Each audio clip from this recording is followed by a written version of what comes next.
Welcome to steno with Paras. Dictation start होगी 5 second बाद। Start.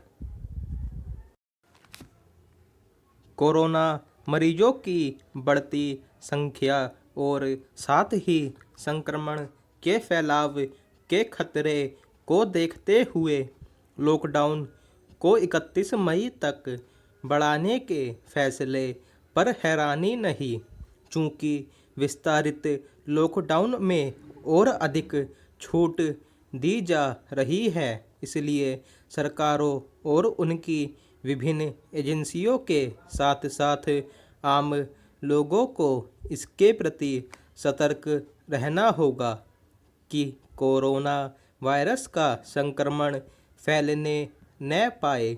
इसका खतरा इसलिए है क्योंकि एक तो लाखों की संख्या में मजदूर अपने गांव लौट रहे हैं और दूसरे तमाम तरह की छूट के चलते लॉकडाउन के चौथे चरण में कामकाज के सिलसिले में अन्य लोगों की भी आवाजाही बढ़ेगी। आवाजाही को आसान करना समय की मांग है, क्योंकि उसके बगैर आर्थिक व्यापारिक गतिविधियों को बल मिलने वाला नहीं।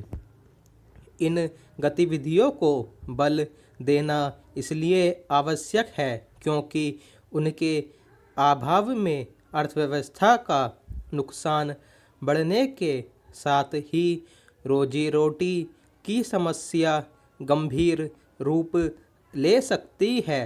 यह सर्वथा उचित और स्वागत योग्य है कि लॉकडाउन के चौथे चरण में कई तरह की कारोबारी गतिविधियों को शुरू करने की अनुमति देने के साथ ही बसों के संचालन को भी हरी झंडी दे दी गई है।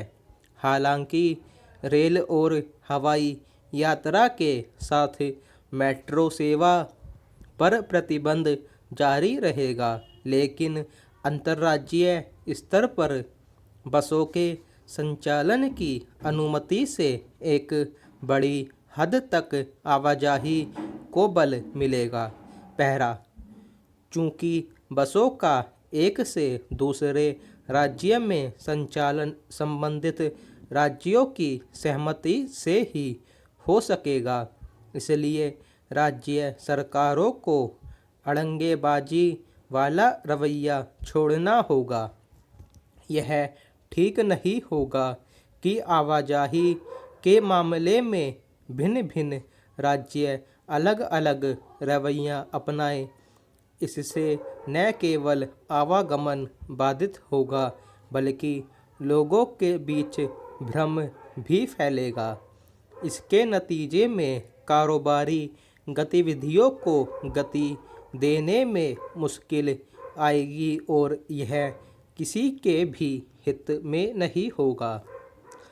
आज की ज़रूरत यही है कि कारोबारी गतिविधियां तेज हों। इससे न केवल संकट में फंसी अर्थव्यवस्था को सहारा मिलेगा, बल्कि आम आदमी की समस्याओं का भी समाधान होगा। लॉकडाउन के चौथे चरण में रेड, ऑरेंज और ग्रीन जोन का निर्धारण करने का अधिकार राज्यों को दिया जा रहा है। यह उनकी मांग भी थी। उन्हें अपने इस अधिकार का इस्तेमाल इस तरह करना होगा कि जिससे लगाम संक्रमण पर लगे, न कि आवाजाही और कारोबारी गतिविधियों पर। वास्तव में इससे ही कोरोना के साथ जीवन जीने लायक माहौल बनेगा। इस माहौल के निर्माण में आम लोगों की भी महती भूमिका होगी।